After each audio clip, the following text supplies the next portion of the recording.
Goeiedag, good day, fellow South Africans and citizens of the world. Well, when you have Chief Justice Mogoeng suggesting that something isn't quite right when it comes to the manner in which an American billionaire approached him directly with an offer of 600 million rand to do whatever he liked with, as long as he changes the judicial system in South Africa.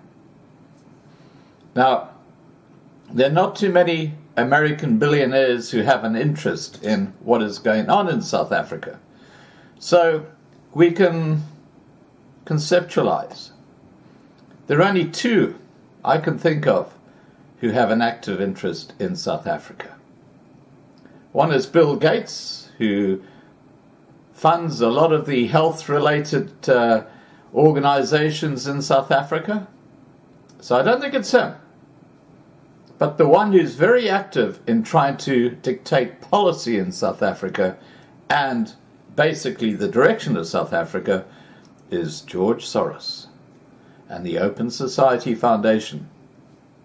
And you'll notice that in this interview, the Chief Justice says quite clearly that it was the organized structure of that billionaire's organizations in South Africa that made the approach with this offer directly to him. Guess who has organized structures in South Africa? Open Society Foundation, George Soros. Here comes the interview. Listen carefully.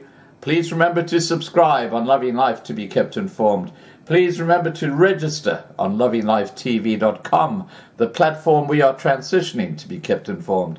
Please like this video, please share this video, and above all, please stay safe.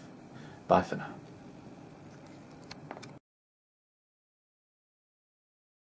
Last week about an approach, maybe even an offer of 600 million rand, which you turned down. What details can you give us around that? I think it's enough to say I wasn't approached directly. There was a middle person that I respect highly, that I believe was coming to me innocently, and that's what makes it a bit challenging for me to disclose the details. It's enough to say it was an American billionaire who made an offer through a particular structure. And what was the offer? Sorry, to modernize the courts. The offer as it was conveyed to me was, we've heard you say you do take 600 million rands to modernize the courts. We're willing to give you whatever amount we want. We won't be involved in whatever tender processes are to be embarked upon. You deal with the money as you please. Somebody listening to that would say, that sounds like philanthropy, that sounds like benevolence. Sure. Why would you see it as capture? Because you said that's how capture begins and that's why you turned it down. Why don't they go to the state, to Treasury, and give money there? Why should I be approached directly? Why should it even be a secret approach?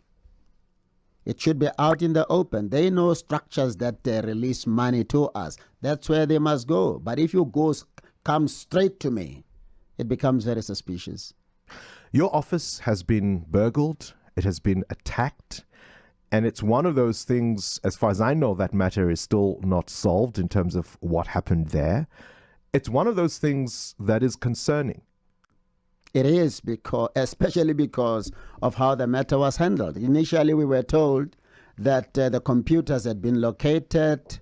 They are with some business person. They will be brought back and the person would be arrested.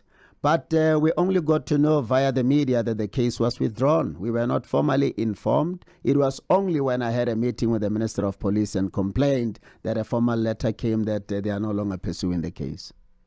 And that's that. And that's it. There's nothing we can do. We are at the mercy of those charged with the constitutional responsibility to investigate.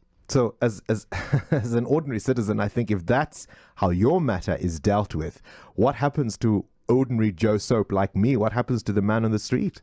I think that's a question best, Answered by them. Yeah. All right.